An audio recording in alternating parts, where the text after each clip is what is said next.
Bem, vamos dar uma olhada aqui nas ferramentas de visibilidade que diz respeito a esta barra de ferramentas aqui na parte inferior da tela ativa.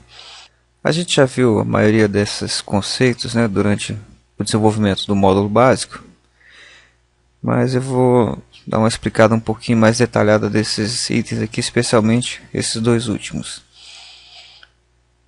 Primeiramente, sobre escalas, né? A gente já viu que no Revit a gente não tem aquele problema que tem no caso de ficar tentando dimensionar textos, cotas, elementos gráficos, né? Eles se adaptam automaticamente à escala atual, né? Então, quando eu escolho aqui a escala do meu desenho, automaticamente os textos e todas as anotações, cotas, né, eles sofrem essa alteração de escala automaticamente. Quando eu desejo uma escala que não está aqui explícita, né, eu entro aqui em personalizado e simplesmente digito a escala que eu quero. E toda vez que você muda a escala, ele dá uma espécie de zoom extend no desenho. Ok? Inclusive os símbolos de elevação, né? Tudo que diz respeito a anotações sofre esse aumento ou diminuição de tamanho em função da escala. A gente já viu aqui nível de detalhe, né? Detalhe médio, fino, baixa resolução. Tem uma representação para cada tipo de nível de detalhe. Vimos aqui também os estilos visuais. Numa passada rápida, eu tenho aqui estrutura de arame, né, que seria toda a estrutura transparente, oculta, em modo de linhas, mas com as linhas por trás invisíveis. Sombreado com arestas, cores consistentes e realista, onde ele faz uma aplicação preliminar, vamos dizer assim, de materiais. Bem, aqui ao lado nós temos dois botões, né, duas ferramentazinhas que trabalham em conjunto, né? A primeira é a configuração de sol, né, onde eu defino o caminho ativado e o caminho desativado, né? Se eu ativo o caminho, ele mostra a opção de continuar com as configurações atuais ou usar a localização da teoria do projeto no seu lugar, né? Normalmente a gente vai usar esse aqui, desde que uma vez que a gente já posicionou lá naquele estudo de geografia, né, a colocação a rotação do norte verdadeiro, né, o posicionamento em cidades, né, só lembrando rapidamente aqui em gerenciar, localização. E aí a gente posiciona a nossa edificação lá na cidade local, latitude certinho. Então, caminho do sol ativado e desativado. E aqui eu tenho também configuração do sol, né, onde eu vou determinar um estudo solar estático, né, no caso aqui para gerar, vamos dizer assim, uma foto, né, um instante, que eu defino esse instante aqui, o dia, a hora, o local, ou um dia, que no caso aqui eu vou gerar, como a gente vai ver daqui a pouco, um intervalo de estudo, ok? Como esse é um intervalo de estudo, né, está relacionado com o tempo, eu vou gerar vários quadros e podendo gerar inclusive um filme. Quando vamos fazer um estudo solar, né, quando definimos ele como estático, a gente tem a projeção do sol, da sombra, né, em um único momento, né? Para eu ter aqui são as configurações do sol e aqui eu ativo, né, as sombras, né, que estão relacionadas a essa configuração de sol aqui. Já quando eu especifico aqui em configurações do sol para esse projeto um dia, né, ele já assume aqui das 10 às 16 horas, né, que seria o estudo solar mais crítico, né? Ok, a gente pode regular aquilo tudo lá, mas aqui na configuração de sombra passa a ter então visualizar o estudo solar, onde aparecem esses controles aqui, né, e a gente pode ir alternando aqui entre os intervalos, né, a posição do sol, ou simplesmente ver um filme naquele período. Bem, esse filme pode ser exportado, E aqui eu vou ter os seguintes comandos, então. Passa a ter aqui, quando eu definir a configuração do Sol, né, em um único dia, ou seja, em um intervalo de tempo e não em um momento estático, né, os controles mudaram aqui para estudo solar desativado, ativado ou visualizar estudo solar. Se eu coloco em desativado, some aqui, né, e mais o controle virou aqui sombras ativadas e desativadas. E quando eu coloco em sombras ativadas, ele volta para estudo solar e não para sombras ativadas ou desativadas. Em visualizar estudo solar, aparece aqui o comando. Lá no Rzão, eu tenho aqui como exportar em imagens e animações estudo solar. Estudo solar, aquele estudo solar que eu criei, que eu defini, né, eu vou exportar como? Através de um filme, né? Vou criar um AVI, né? Ok.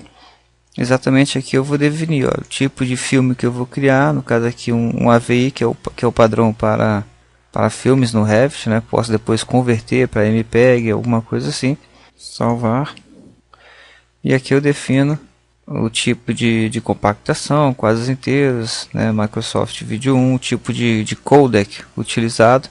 Esse assunto codec é um assunto um pouco complexo, né? Mas para entender de uma forma simples, é um compactador de vídeo, seria o equivalente ao zip, né? O zip a gente compacta arquivos, o codec a gente compacta vídeos, né? Então, para eles ficarem menores, até para efeito de transmissão, né? Então, uma das primeiras coisas que reduzem o tamanho dos vídeos, né? Porque que acontece? O vídeo, ele nada mais é que uma exposição de vários quadros num intervalo de tempo. E como eu defino essa quantidade de quadros, né? Vou cancelar aqui esse vídeo, voltar aqui no nosso estudo solar, né? Visualizar estudo solar. Eu vejo aqui, estou no quadro 7, vou lá para o final. Olha, quando eu defino aqui, em configurações do Sol, né, eu não estabeleci aqui parâmetros muito detalhados, né, mas eu defini, por exemplo, aqui a data de hoje, 24/5, né, da gravação desse vídeo, claro. O intervalo de 8 às 18 horas, e aqui está definido com intervalos de tempo de 1 hora, ok? Isso vai resultar em 11 quadros, né, de 8 até as 18 horas. Se eu colocar um intervalo agora de 15 minutos, que talvez seja o ideal, porque 8 quadros vai criar um filme muito pequeno, muito rápido, não vai dar para ver muita coisa passando, né? Então, para criar um estudo solar, alguns testes que eu fiz, eu considero aqui 15 minutos um intervalo de tempo bom ao longo de um único dia. Claro que se você for colocar múltiplos dias, né, um estudo do Sol, do movimento do Sol, por exemplo, ao longo de uma estação, ao longo do ano inteiro, você vai colocar aqui um intervalo maior, né, no máximo 1 hora aqui, senão o filme vai ficar realmente muito longo, muito pesado. Então, quando eu defino intervalo de 15 minutos, ok? Então aqui eu tenho, aqui, a sombra aparece no detalhamento, né, já no movimento mais detalhado.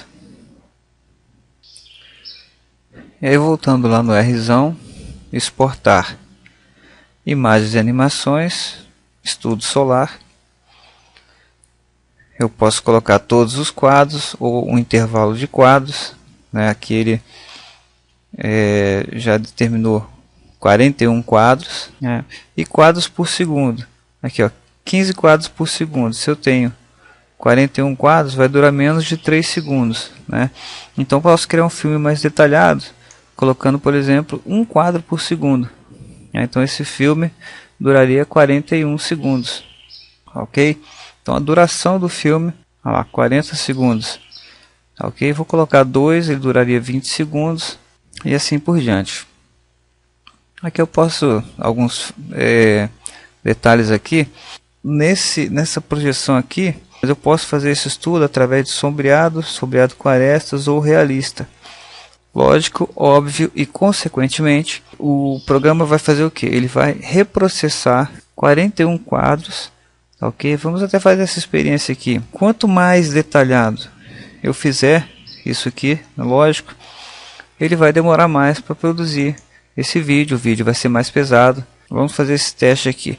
E eu posso ter um zoom aqui que seria, determinaria também o tamanho do vídeo, ok? Também vale a mesma observação, né? Quanto maior o zoom, né, ele vai aumentando aqui a tela. Ele está num zoom aqui, ele já estabeleceu aqui 29%, né? Vai aumentar esse vídeo aqui durante o AVI. Quanto maior o tamanho da tela, né, do vídeo, também mais pesado o filme, mais demorado vai ser sua produção. Então vamos deixar aqui nesse padrão que ele sugeriu aqui de 29% para ver as consequências, né? Clique em OK, escolhi lá, vou colocar por cima desse vídeo, salvar e vou colocar quadros inteiros sem compactação. Clique em OK. E aí ele vai, olha, gerar cada imagem, né, e gravar isso numa sequência de vídeos. Repare aqui a velocidade para o caso de imagem realista. Vou dar um pause aqui no vídeo. Ok, uma vez concluído, vamos lá no nosso Explorer lá. Olha só, um clipe simples daquele, 178 MB. Praticamente inviável transmitir um vídeo desse aqui pela internet, ok? Vamos fazer uma outra experiência aqui. Exportar imagens e vídeos Estudo Solar. Vamos botar em linha oculta aqui, ok? Vamos botar agora aqui para Microsoft Video 1, ok? E fazer a mesma geração novamente. Agora eu estou no modo linhas ocultas, reparem que a velocidade é bem mais rápida. E olha lá a diferença, 7 MB. Ok, vamos executar esse vídeo. Muito rapidamente. Tem a projeção aqui da imagem. Repare o tamanho da tela. Ok, então todos esses ajustes vocês fazem lá na configuração durante a exportação do Estudo Solar. Beleza? Explicado. Seguindo aqui nas barras de ferramentas, né, nós temos aqui recortar vista, né, a gente também já explicou. Eu posso exibir ou não a região de corte, né, se eu tiver, por exemplo, uma parede ou qualquer outro elemento, né, que esteja fora da minha visualização. Ok, esta é a região de corte. Eu posso levá-la em consideração ou não para efeito de montagem dessa vista que será usada em alguma impressão. Então aqui eu digo que se ele recorta ou não a vista, ok, naquela janela, naquela linha de recorte aqui, se ela será exibida ou não, ok. Eu posso não exibir e ao mesmo tempo estar recortando, ok. São comandos relativos mais independentes. Bem, durante o desenvolvimento do nosso projeto, muitas vezes nós vamos precisar ou querer fazer algumas manobras de esconder objetos, né? Como a gente já viu várias vezes, né?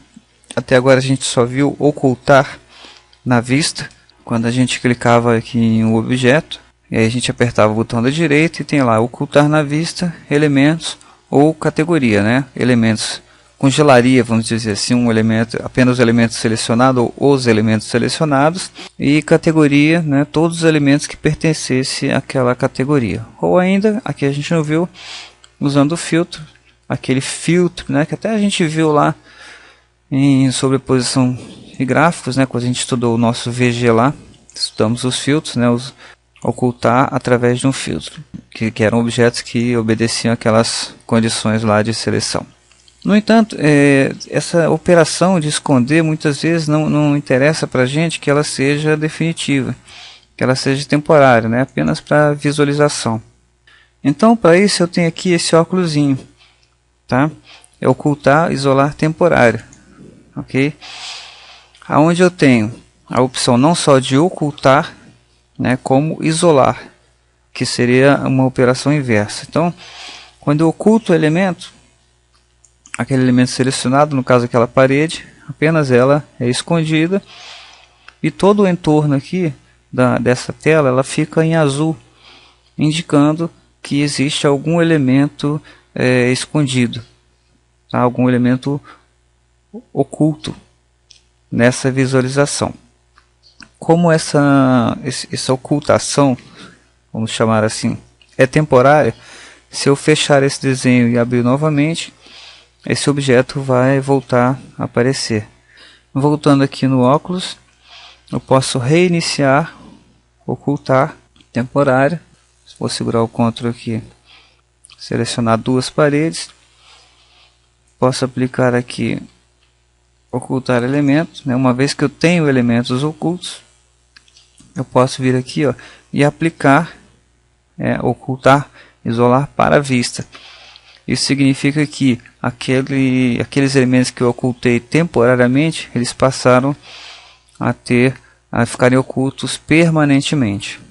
Para revelar os elementos que estão ocultos, eu clico aqui na lâmpadazinha, que é exatamente revelar elementos ocultos. Aqui aparece uma tela, né, com contorno rosa, e os elementos que estão em rosa aqui são os elementos que estão escondidos naquela visualização. Seleciono, e eu sempre usei aqui apertar o botão da direita, exibir na vista elementos, mas toda vez que eu seleciono elementos que estão ocultos, né, aparece aqui na ferramenta aqui de cima, desocultar elemento, ok? Desligo a lâmpadazinha e as paredes retornaram, ok? Operação inversa, como eu mencionei, a operação ocultar é a operação isolar, ok? Eu posso, por exemplo, querer dar uma olhada aqui nas janelas, ver se elas estão alinhadas, né? Então eu posso vir aqui no óculosinho, isolar categoria. Eu vejo todas as janelas aqui, né, e vou ver a relação entre elas. Então, bem simples. Ocultar temporário, seleciono primeiro o objeto, né, venho aqui em visibilidade, ocultar ou elemento ou categoria, isolar elemento ou categoria. Aplicar transforma a visibilidade ou invisibilidade dos elementos em permanente. Reiniciar retorna, né, zerando tudo que eu tiver escondido temporariamente. E a lâmpadazinha aqui, que é o finalmente aqui da nossa barra de ferramentas, serve exatamente para a gente visualizar elementos que estejam ocultos. Ficou faltando aqui a barra de renderização, né, nós pulamos aqui, porque é um assunto específico de uma outra aula. Mas, para não ficar também incompleto aqui, vamos ver de uma maneira bem rápida que eu posso renderizar. Né? Quando eu clico aqui nessa chaleirazinha, né, com a lâmpada, quer dizer, eu acendo a lâmpada, ou seja, eu mostro a tela, né, o quadro de renderização. Então vamos estudar aqui de cima para baixo. Eu posso renderizar a tela inteira ou apenas uma região. Aqui não dá para ver essa região porque está muito zoom pequeno. Está lá a região de renderização. Eu posso determinar qual a porção aqui do desenho, né, que eu vou renderizar. Quanto mais elementos, claro, maior o filme, maior a imagem, mais pesada, né, mais pixels, mais bytes, ok? Outra coisa que influencia nessa questão, além da região, é a qualidade, né, que eu vou gerar da renderização. Normalmente eu faço um rascunho primeiro, depois eu passo para uma mais média para ver, né? Enfim, eu vou melhorando aqui a qualidade, até para a questão de velocidade e testar os materiais, ok? E essa com qualidade, ela também vai dizer respeito ao tamanho da imagem que eu quero reproduzir, ok? Se eu vou fazer uma imagem que eu vou simplesmente colar no meu desenho lá na minha prancha, de repente não preciso de uma resolução tão alta, né? Porque vão ser muitos pixels, o desenho vai ficar pesado, né? E assim por diante. Já se eu vou fazer um outdoor, né? Alguma coisa assim, um pôster, né? Aí eu já vou precisar de uma imagem maior, uma qualidade maior, mais alta, ok? Então vamos colocar uma qualidade média aqui.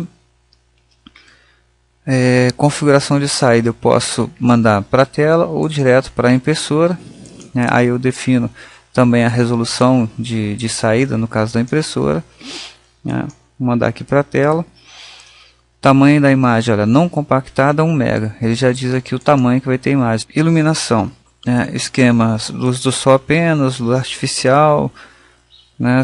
Posso tirar apenas a luz artificial, né? Fazer a iluminação. Isso aqui geralmente usada para fazer renderizações noturnas, né?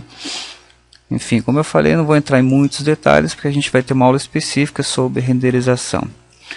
Configuração do sol, né? A gente volta àquele quadro, né, de iluminação, posição do sol, acima e à direita. Se eu colocar aqui luzes, sol e luzes artificiais, eu vou entrar no meu quadro aqui que a gente também não estudou, curso avançado sobre iluminação, produção de imagens e assim por diante. Segundo plano, céu com poucas nuvens, céu nebuloso, muito cor, posso colocar uma imagem de fundo, né, escolher uma imagem lá, uma paisagem. E aí eu posso, né, claro que não é uma operação simples, mas eu posso colocar uma foto do local onde é a minha edificação e colocar essa imagem, né, na edificação. Enquadrá-la não é uma tarefa muito simples, mas a gente pode, a partir depois de um tempo aí, testar, né, e ajustar essa imagem aqui, esticar, botar, né, largura, altura, enfim. Podemos colocar uma imagem ao fundo aí. Ajustar a disposição. Eu determino aqui mais claro, mais escuro, mas isso aqui já depois da imagem processada, ok? Vamos colocar aqui em média, e aí quando os meus parâmetros estão definidos, eu clico aqui em renderizar. Repare aqui uma imagem simples, né? Ele vai processando, fazendo um primeiro processamento geral, e depois vai processando quadro a quadro. Olha, nessa imagem você já tem uma ideia da dificuldade que eu teria de posicionar a angulação certa, né, da imagem, enfim, colocar a imagem numa foto não é uma tarefa tão simples assim. E aqui depois de pronto eu posso ajustar a imagem, né, mais claro, mais escuro, trabalhar a imagem aqui, fazer um Photoshop aqui nessa imagem, ajustar brilho, meios tons, sombras, isso aqui é coisa para artista, ok? Uma vez que a imagem esteja pronta, eu posso salvar para o projeto, né? Eu vou dar um nome para ela aqui, vou colocar render 01, colocar render 01, pronto, ok. E aí eu posso exportar também essa imagem, jogando lá um JPEG, né? Criando ou um JPEG, ou um bitmap, ou um PNG, tá? Ou um TIFF ainda, dessa imagem para poder exportar ou simplesmente colar no meu projeto e assim por diante. Salvei para o projeto, exportei, aqui eu tenho exibir modelo ou exibir renderização, né? Eu alterno aqui a exposição e é isso. E uma vez que eu salvei essa renderização no meu projeto, aqui em renderização aparece exatamente essa imagem aqui que eu posso inserir lá, arrastar lá para minha folha de layout, por exemplo. Ok, está lá a minha vista, a minha imagem renderizada. Beleza? Agora sim podemos encerrar essa aula sobre ferramentas de visibilidade.